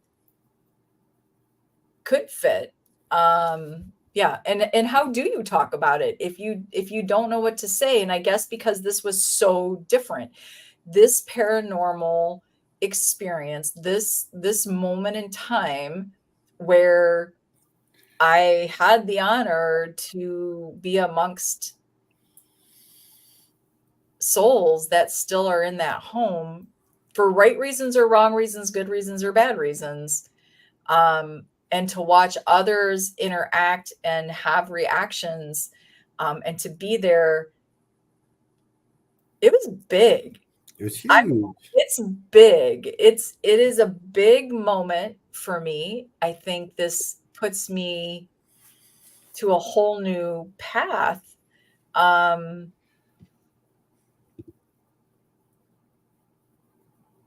Or a whole new set of eyes. I don't know. I wished I had Mecca's ability in this moment to find the words to express. I try to play my like these are the weird little nuances. I try to play some of my Reiki playlist. I could play that stuff all day long. Can't even listen to it for more than a couple minutes. Yeah, see, that's strange. Listen, yeah, I don't know. I mean, I've been here. I've been right there. I think, yeah, it'll come to you. It'll be said. It'll be realized. Just like it was for me because of you. And I'm not saying this is because of me. I'm saying that's what this place, that's what happens there. Yeah. But it is a little bit confusing for me to see you. It's different for me to see you this way versus the other way. And when you learn, you know nothing about the person that name that we're not saying, right? I know nothing about that person. Zero. When you find out, it's all going to make sense. That and Danny, Danny was yelling at me to put the phone down. It's very, very important. Very important. And it will make so much more sense. No, Sam, it does not. It will make so much more sense to you, Sarah. So maybe this is why. Okay. We'll talk. We will talk. Okay. Because I feel like I often, and thank you, Denise. I will do that. I'll put my foot down. I have this weird, and I often describe it this way. I have this weird baby soul that's sort of governed by, thank you, right? Jade stop playing with the scissors. Oh, fuck off.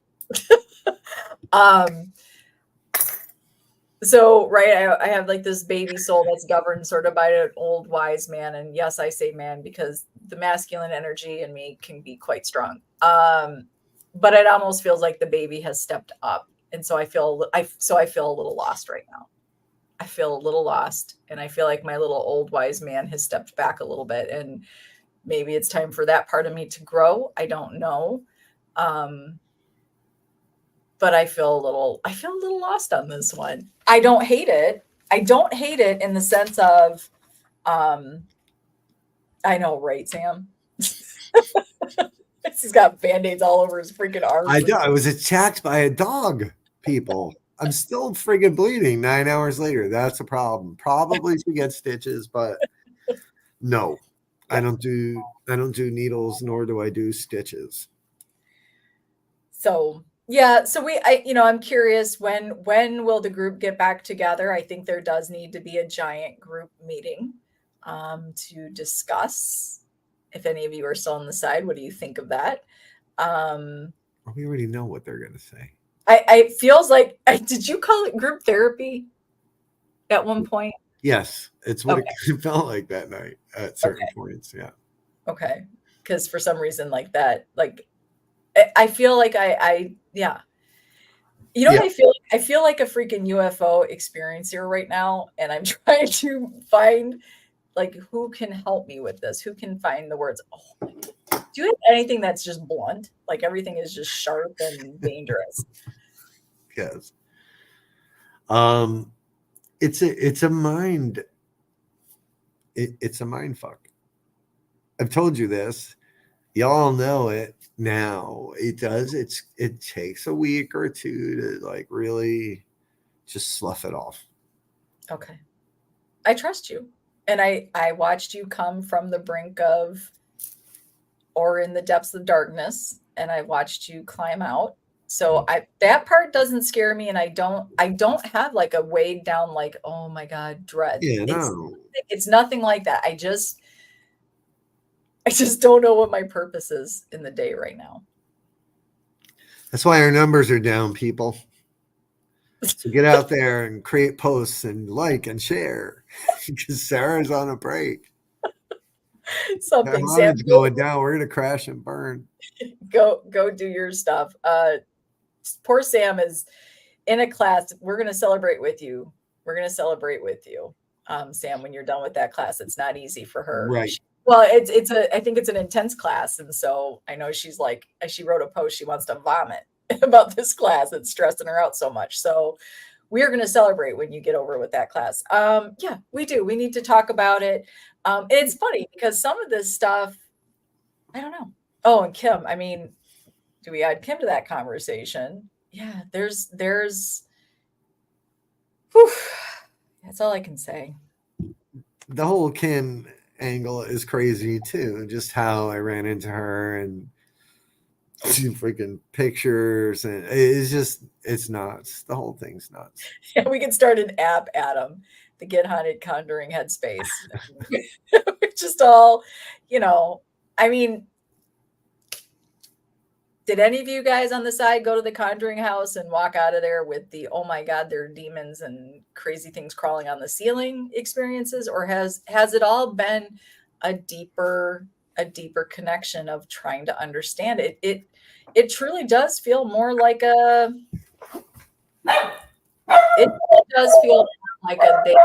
need you to know some real shit. They need you to know some real shit. And the real shit is all right in here. It is, yeah. What other locations are they going to even be fulfilling anymore? Oh no, Adam says for months that he couldn't get out of his head. We have a couple people, or at least one, that's saying can't stop thinking of the house. It's where I met. I think that's where I met you, Adam. Correct?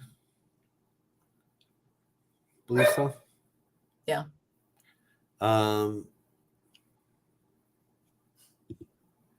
Yeah. And again, listen, let's keep it real, guys. A YouTube video by some of your favorite influencers going in there having this experience isn't going to keep anybody's attention, because it is so hard to translate. It is so hard to explain exactly what's going on and what the connection could be, or that's the thing, right? It's very different. I don't even know, Rob, having a psychic medium there,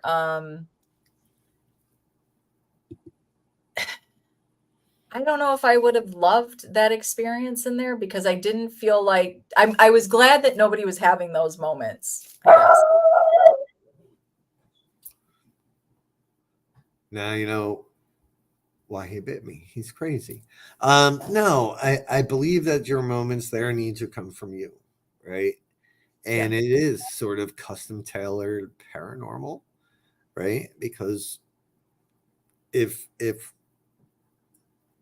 it is what we all would, or at least you and I think it is, then it doesn't matter what anybody else says. It doesn't matter what anybody else experiences. It doesn't matter what they think, because it could be their experience just is real for them. Like we can't question the experience. It's why it happens. I'm sorry about the dog. Yeah, and I'm not questioning any experiences, not anybody. It is the why. It is the why did this happen, and why did this happen this way? So the Conjuring house, you want to take a deeper look inside yourself, inside what you've swept under the rug, what the house is ready to talk to you about. Go with good faith, go with good conscience, go with good energy, go in knowing, even if you're not going to know immediately afterwards, go in knowing that you're going to walk away with a different knowing. And I do feel, I just don't know what that knowing is yet. I just don't. You want to find out? We'll be going in March. Maybe you'll be going. I don't know. That sounds like a no. No, I don't think it's not a no. I just don't. I don't know. I know John. I met John a couple times. Yeah, again, so Mecca, I think people throw the word around, right? But you can misunderstand something and think it's wicked. You know, my misunderstanding of what I was experiencing in the beginning sure as hell was scary, right? And if all they have to work with is what they've heard in the movies and you know, in stories, then that's might be where people put it. At the same time, there are people, and I promise you, after, you know, 11 public events there before I stopped going, there are people that showed up that's what they wanted it to be. That's why they were there. They could not wait to have some sort of attachment or demonic thing associated with them. So yeah, you know, those were the people, you know, that was scarier sometimes than the shit that happened in the house. Is John the one that had to take his shoes off? No. Okay. No, John's the guy that found the cemetery via SB7. He actually, first time I met him, he interviewed to work for me at the other place. Yeah, that's the first time I met him. Yeah, intent does, Dehu. You're right. Intent does. And even when we think we're going in with no one particular intention, we probably look, the house is going to find it, right? No matter what, the house is going to find your intention. So you're not fooling shit. You go in with a big smile on your face. The house will find your intention. And it is a curious thing. I would highly recommend going, but I need to put a disclaimer that if you're going to go to the Conjuring house, you need to understand that it's not child's play. It is work for you, and it's a beautiful thing. I'm just confused as hell. And that's okay, because I don't know. I don't know what I don't know. And maybe I will. What? This was the one thing that I was scared of, right? Like, I don't know. We talked about it before you went. You know, I didn't want like this. I didn't want you to have to deal with anything that you're not used to. Well, then how do I grow? Yeah, I hear you, but it's lots of things. Who Andrea can talk. Like, I mean, we spent 3 hours one day just on the phone talking. She's really she gets into the weeds with stuff. What I'll say, what I can comfortably say is that she validated a couple of things for me. There were some things that I shared that I validated. All right, Mecca, stop. You're going to get me in trouble. That I validated for her to the point where I think there might have been a tear or two at one point. And that I think her biggest words to me were, "You get it. You get it." Mm-hmm. Yeah. That's why she had me on her show.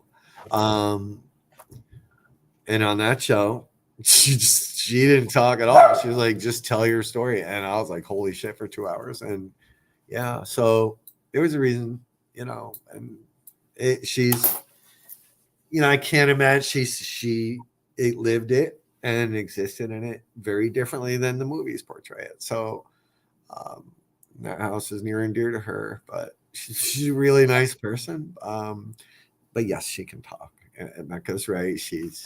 Hey, Mecca, who the hell are you? What are you saying? Yeah. So yeah, that's this week's Seek with Your Soul. I think that we said it at the house. there was a couple moments we both looked at each other and said this what we are watching right now is Seek with Your Soul. We are watching people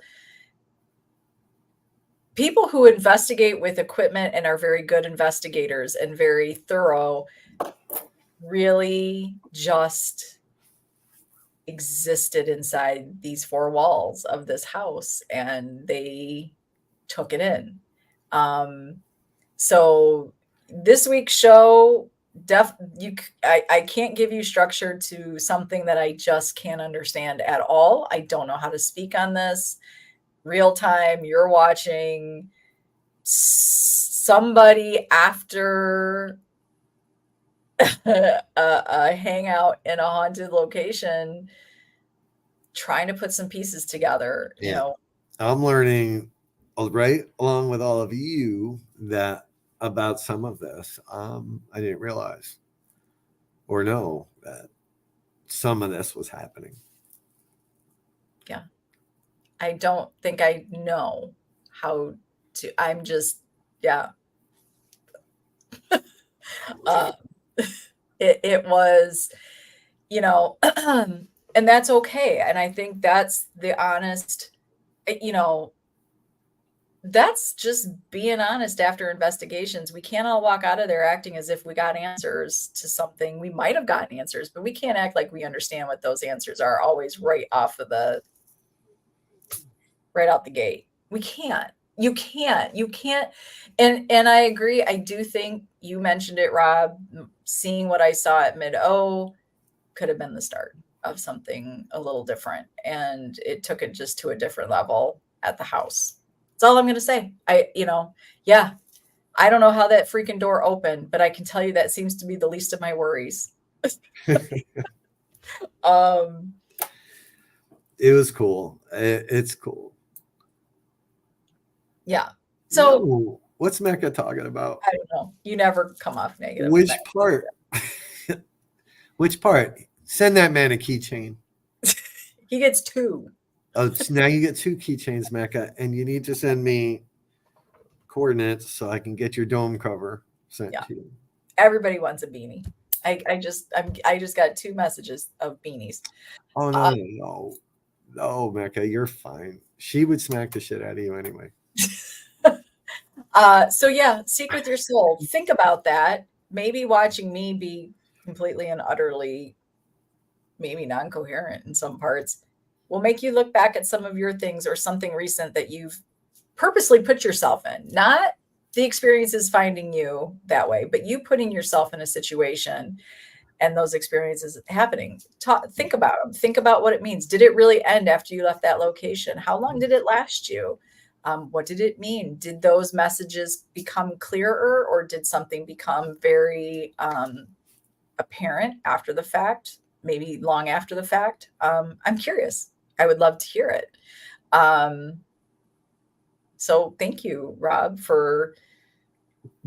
Don't thank me yet. Let's get through this part.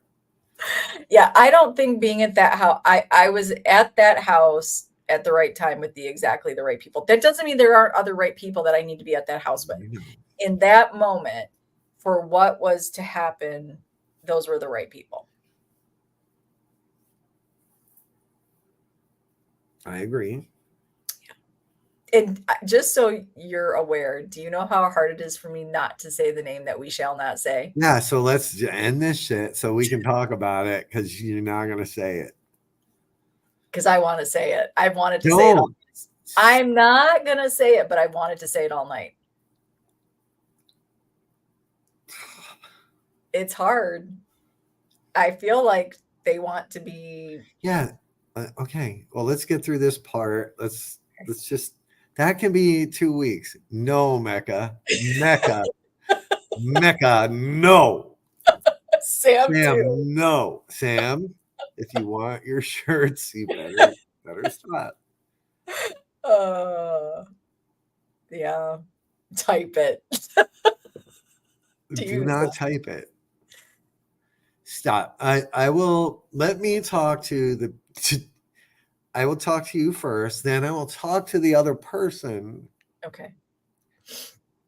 Now, they may have meant do not say it at all in the house. Don't know. um, but I honestly, really, yes, your side piece shirt is coming with your hoodie. I just, there's no reason to. Yeah, I won't, because I don't know what that name, because I don't know why we can't say it or shouldn't say it. And I don't want to throw a blanket of something all on you guys, because I threw it all over the house. So Yeah. So Yeah. let's just stop there. we'll stop there. I will fill you in on what I just learned and got yelled at for. And You got then Okay. Oh, I will, good reading. I will talk to the person Okay. Who said don't say it? Said don't do it. Mecca, And then, use your power. Ready, Mecca? Like, connect with me for just a minute. Okay, ready? I'm going to say the name in my head, Mecca. Sarah. Mecca.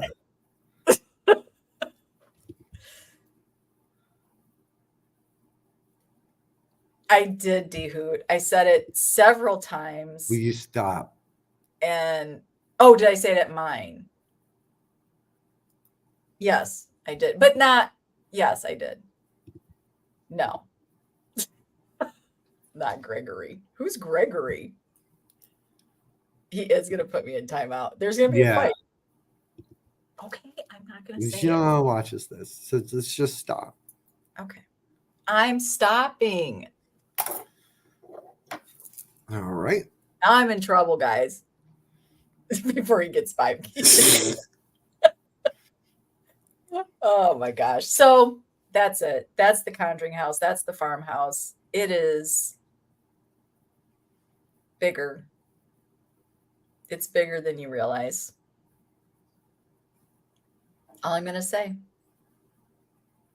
I agree. Bigger. Yeah. Yeah. I think I don't know.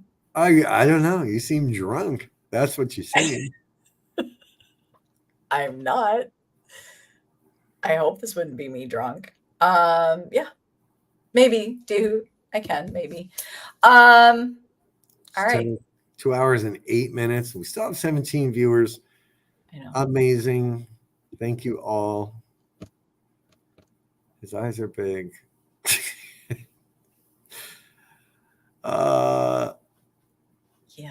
Yeah. Oh, well, see, you say that, Sam. See, that's the problem. That's where our fight of it. Because he tries to get bossy with me, and that doesn't work for a Kamishak Oh girl. no! Like we almost literally had a fist fight once. Yeah. Danny can contest to that. She would have tried, but that was on location. And he thought he was going to be really tough, and I stood right up to that. And yeah, Danny, you were there. all right. Danny was like, "What the hell's about to happen?" Are you guys still live? Yeah, we're still live. We're still. Why? Did it die? My connection got all wonky. I'm trying to get back on. Aw, we love you too, Kevin. So yeah, he can go all wide-eyed as he wants. See what you guys did? Thank you. Thanks. Now I got a deal. Thank you, Kim. We'll see you guys this weekend. Come see us if you've got nothing to do. Everyone else that's not coming. Wait, Mecca? what? That is really what'd you just say? Everyone else that's not coming to Connecticut. If they're not coming to Connecticut, come to see you? No, they should come to Connecticut to see us. What the fuck are you talking about? Mecca, book your flight now. Then I'll book it. Andrew. Yeah, Andrew there. Oh God, poor Andrew. He's like, what the hell? 2 crazy shows. He's like, what have I stumbled upon? Andrew, welcome to the craziness. Welcome to the Get Haunted, Not a Cult family. Andrew was a first timer with Get Haunted Friday before Conjuring House at the amazing, the wonderful, the beautiful Heart Stuff Hall in Rockland, Massachusetts. Yeah. So Sarah. do yourself a favor, Andrew. Come out there November 5th because we'll be back, myself and Rob and Danny, right back there at the East Coast Para Expo. So come see us. If you're close by, come see us. It's $10 at the door. You're helping us. $10. If you don't have shit to do on Saturday, you can come and do the VIP ghost hunt. Not that we're VIPs, so we did not name it this, but it's where Sarah, Danny, and myself will take you through what we call making sense of your senses. This is a crash course in kind of next level. Yeah. Gosh, I hope I'm out of this molasses. Yeah, you can't be, because I can't carry you through everything, Sarah. I no. It's hard work. It is. I know. I'm Hurting sorry. my back a little bit. I know. I'll be out of it. I'll take my spiritual baths. I will get my shit together. But come out and see us. Heart Stuff Eat an Hall. egg. Eat a couple eggs. I'll force some eggs down. We'll be good. I'm excited. November 4th. That is a gallery reading with Christopher J. Brown and the VIP Ghost Hunt with us, Get Hunted, and Warner Paranormal. And then that Sunday is the East Coast Para Expo, and that expo is designed just for you. Everybody in the paranormal out there sharing their passion, doing what they love, and amazing teams, amazing. There are witches and UFO and cryptid and Bridgewater Triangle. There's so many amazing topics to go over right there. It is going to be an amazing night, or day. So it's Sunday. We get it. $10 at the door. Come see us. That's what we want. Did you hear that laugh? No, I didn't. Did you hear a laugh? Danny, you're freaking me out. She's freaking me out. What? All right, guys. We've kept you on for 2 hours and 15 minutes. 2 hours, 13 minutes, 20 seconds. Yeah. We love you. We do. We see you. We hear you. We appreciate you. We smell you. Did you really hear a chuckle, Mecca? Ew. Where?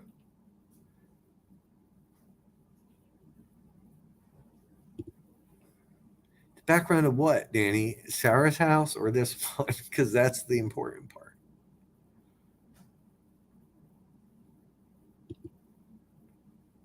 Much love to you, Adam.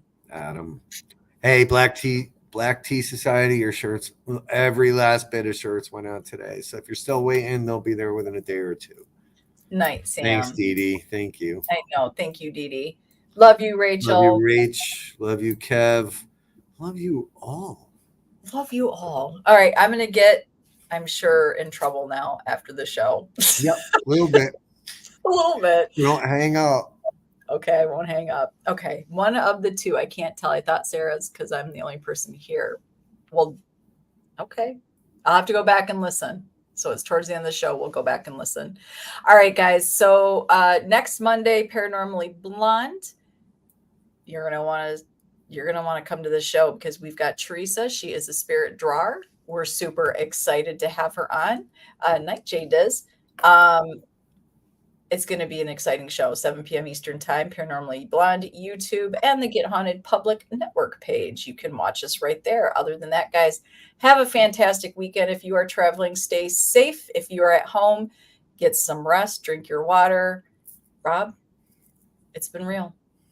It's been real, Sarah. Thank you for sharing as much as you did tonight. Yeah. I got to be honest with you. I don't even know what the hell I shared. So. Oof. Well, you're going to find out. Oh, God.